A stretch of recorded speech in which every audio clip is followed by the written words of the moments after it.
சாம்பிள்ஸை test பண்ணி பார்க்கும்போது அதில் வழக்கத்துக்கு மாறான டிஎன்ஏ ஸ்ட்ரக்சர்ஸை கவனிச்சேன். பாதிக்கப்பட்டவங்களோட மூளையை ஃபுல்லாக அட்டாக் பண்ணுது. அடிப்படையில் பார்த்தீங்கன்னா மனுஷனுக்கு ஒரு மிருக குணம் இருக்குது. அந்த மிருக குணம் நம்ம மூளையோட பின்பகுதியில் இருக்குது. பாதிக்கப்பட்டவங்களுக்கு அது மட்டும்தான் வேலை செய்யும். பாதிக்கப்பட்டவங்க 3 நாளைக்கு மேலே உயிரோடு இருக்க மாட்டாங்க. பாதிக்கப்பட்டவங்களோட எச்சு கூட நம்ம ரத்தத்தில் கலந்துச்சுன்னா அது நம்மளை தாக்க ஆரம்பிச்சிடும். ஸோ இருக்கிறதுலேயே முக்கியமான விஷயம் என்னென்னா, பாதிக்கப்பட்டவங்க நம்மளை கடிக்காமல் பார்த்து, கடிப்பட்டவங்க அப்போவே சாகலைன்னா இந்த மாதிரி வெறி பிடிச்ச மிருகமாயிடும்.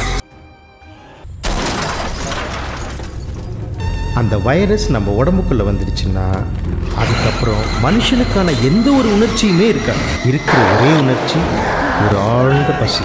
இந்த வைரஸுக்கு இது வரைக்கும் எந்த நாட்டிலையும் எந்த மருந்தும் கண்டுபிடிக்கல.